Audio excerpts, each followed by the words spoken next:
above Augsburg, Germany.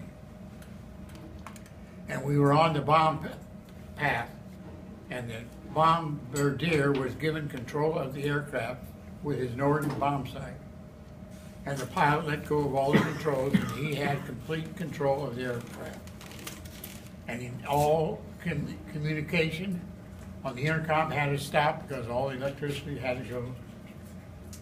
What are you doing? He's recording it. Go on. All the electricity had to go to the bombardier and the bomb site.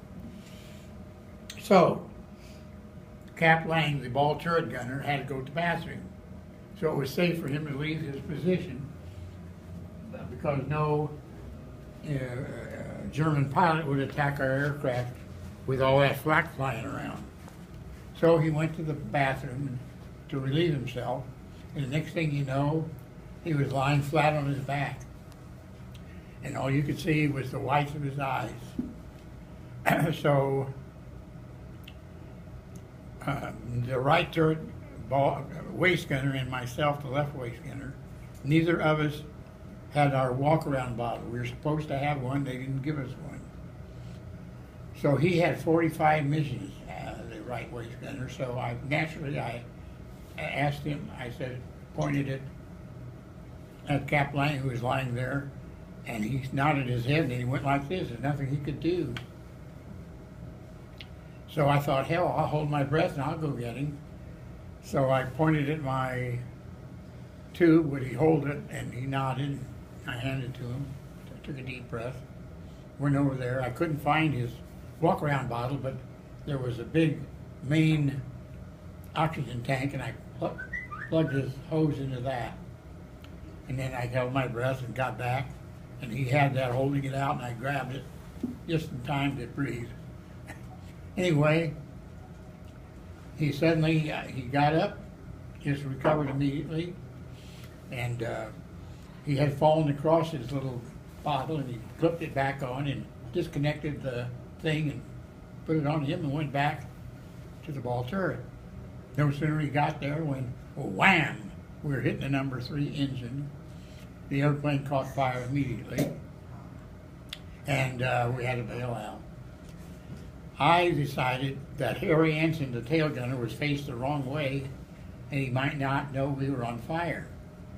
So I got on the intercom to tell him, but I didn't know that number 3 engine went out, and that we had no electricity. So I was still trying to call him. I didn't know that. And then the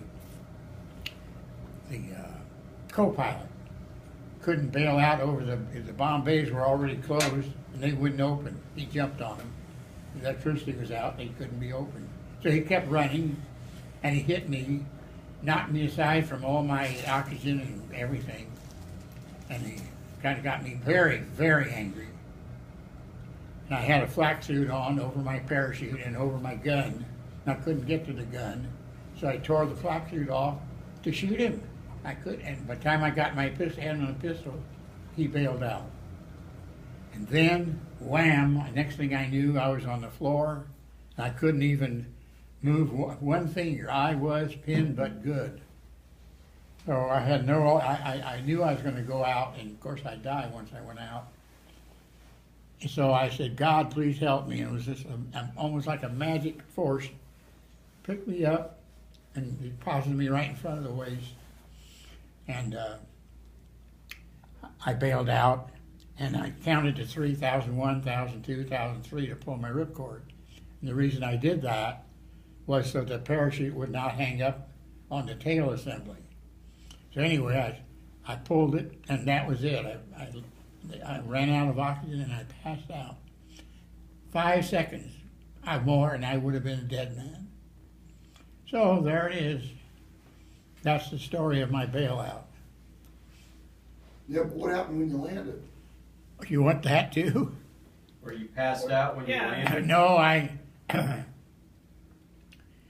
we were told that at 100 feet you're supposed to turn that little round thing that all the harnesses went into that, and then at 20 feet you hit it, and that would release all those things, straps. So at 100 feet, I guessed at, I turned it, and there was no 20 feet. I hit the ground right now. And I just missed a cement wall about from here to there. So there were a whole bunch of, the bombs were still falling, and there were a whole bunch of Germans, some soldiers and some civilians and some German youth. They all pointed their guns at me and yelling at me, and of course I still had my gun on, and I guess I constituted a little threat because I had a gun. So I struggled to my feet. I didn't know, I couldn't barely stand because my foot was broken. I didn't know that until I tried to stand. Anyway, they got a hold of me, and they tried to get that damn thing off, and they could not pull it off. It was really, those straps are tight and strong. So the bombs were falling, and they got excited, and this one German soldier had a big knife, about that big. I guess it was that big, but it looked that big. He held it under my throat and screamed, looked me in the face and screamed, threatening to cut my throat. So I said, and he nodded. I pointed at the thing, and so I pulled my hands down and hit that and released it. And then they ran me to jail, and of course, en route to the jail, they hit me and kicked me and spit on me and all that crap. They were pretty unhappy because we had, collateral damage. We killed some women and children, obviously. We had to. But they got me out of there, and I went put me in jail until the bomb raid was over, which was only about a half an hour longer. And then they took me out, got me to the head of the steps, and I looked at those steps, and how am I going to get down there? I can't walk. My foot's broken. They had a German guard and a German officer were there. And the German guard decided to help me, and he put his hand in the middle of my back, shoved me, and dented down I went. Lickety split, head over heels. Didn't get hurt. Well, anyway, the German officer yelled like hell at that soldier for doing that. And he came down, and he helped me up to my feet. And I thanked him by saluting him, and he saluted me back.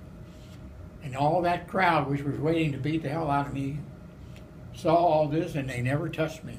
They let me go untouched because of that exchange between me and the German officer. That is, you want me to continue that day? Sure.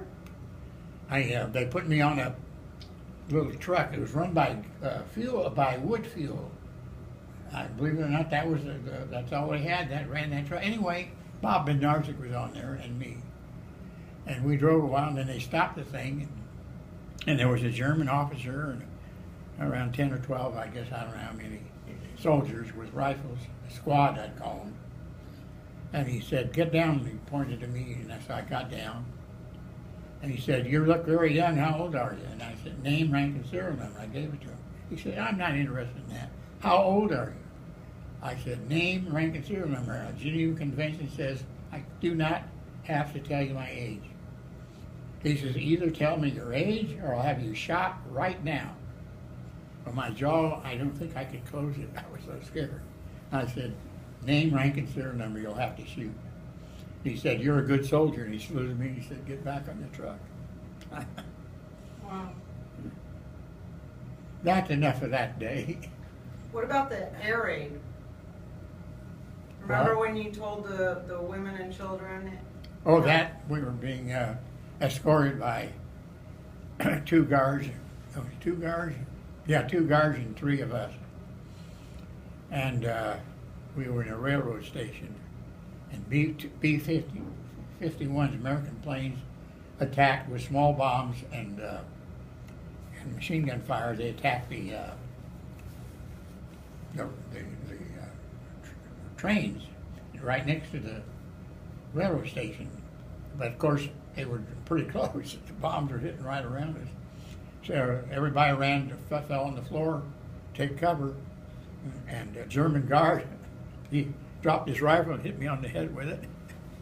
And he fell across me and he shook like a leaf. And I shoved him off and I said, "Tell everybody to get on their elbows. Because if they don't, that's all I said, get them on the elbows, they won't get hurt internally on that cement floor by near misses." So he did.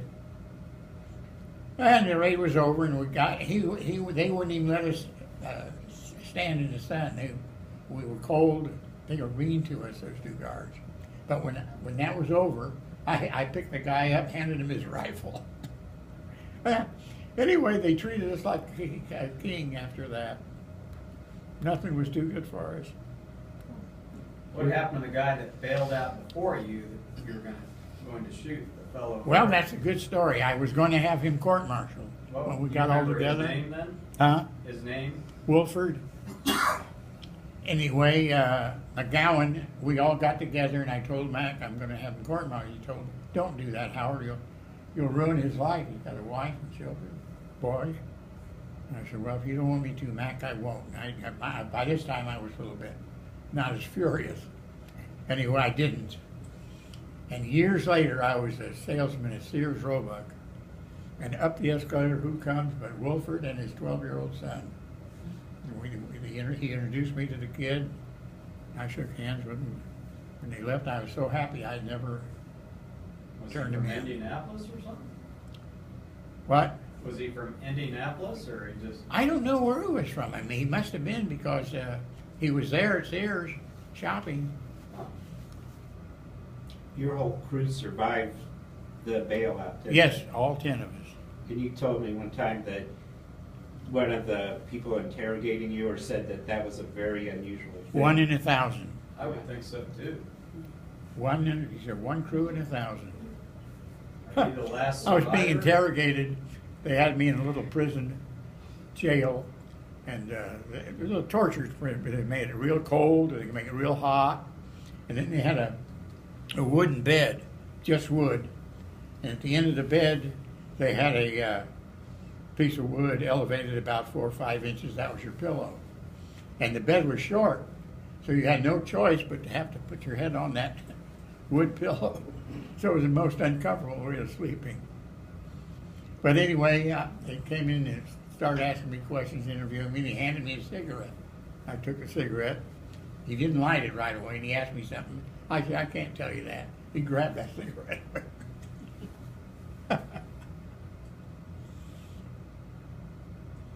Ah, what a life.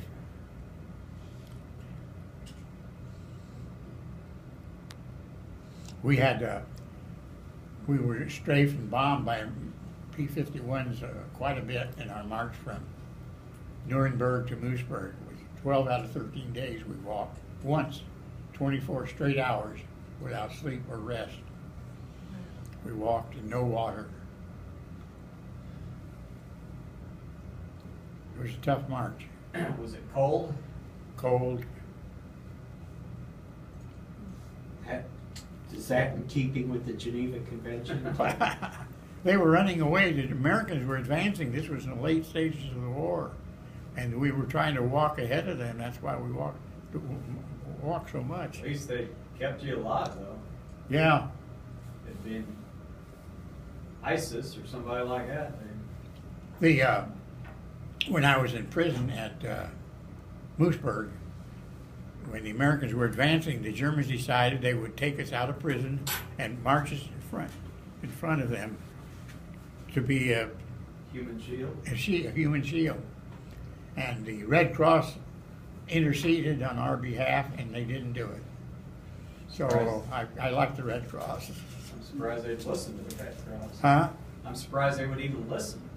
Well, they did. Well, they had morals. Some. Some of the army was good. Some of the German soldiers were good people. The Gestapo and the SS, now that's another matter. Yeah, they were monsters there. Yeah. Well,